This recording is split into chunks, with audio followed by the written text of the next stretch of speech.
Prime Minister Mishustin, Excellencies, dear colleagues, let me congratulate the Russian Federation, our special and privileged strategic partner, on the presidency of the SCO Council of the Heads of Government this year.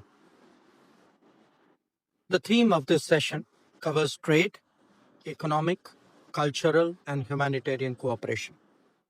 Let me summarize trade and economic issues that were discussed in the last session.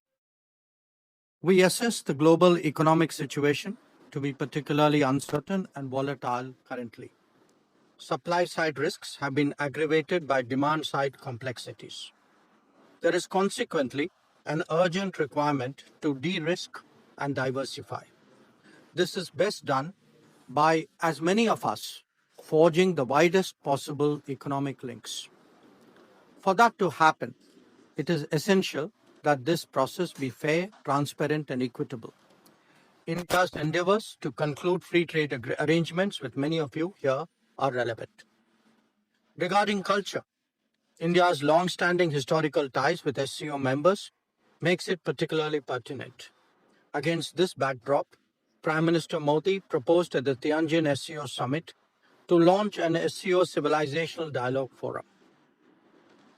As a civilizational state, India strongly believes that people-to-people exchanges lie at the core of any genuine relationship. Facilitating greater interaction between our intellectuals, artists, sports people, and cultural icons will pave the way for deeper understanding across the SCO. We also have a growing record of collaborative activities with regard to cultural exchanges.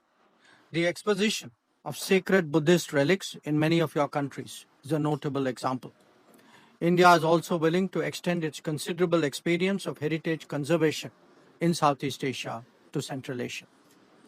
Regarding humanitarian cooperation, this is important in an era of climate change, pandemics, and conflicts. Recognizing that, we have provided cancer treatment equipment to some SCO members. Similarly, India's supplies of vaccines and essential medicines reflected that commitment during difficult times. During the recent earthquakes in Afghanistan, Indian relief assistance reached the affected areas the very same day. Our initiative for the Coalition for Disaster Resilient Infrastructure also merits your attention. Let me now turn to the modernization of the SCO. As the organization continues to evolve, India strongly supports its reform-oriented agenda. We welcome centers addressing challenges such as organized crime, drug trafficking, and cybersecurity.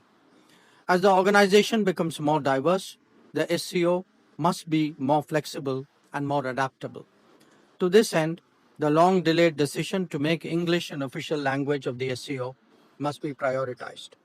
Colleagues, Excellencies, we all recognize that the SCO must keep up with contemporary changes. That must be reflected in fresh thinking and new collaborations. India's initiatives, such as the SCO Special Working Group on Startups and Innovation and the SCO Startup Forum, are good examples. They are aimed at promoting innovation and creativity, especially targeting the younger generation. Similarly, the recent SCO's Young Authors Forum in New Delhi is a good way of strengthening people-to-people ties. Excellencies, we must never forget that the SCO was founded to combat the three evils of terrorism, separatism, and extremism. These threats have become even more serious in the years that have passed. It is imperative that the world displays zero tolerance towards terrorism in all its forms and manifestations. There can be no justification, no looking away, and no whitewashing. As India has demonstrated, we have the right to defend our people against terrorism and will exercise it.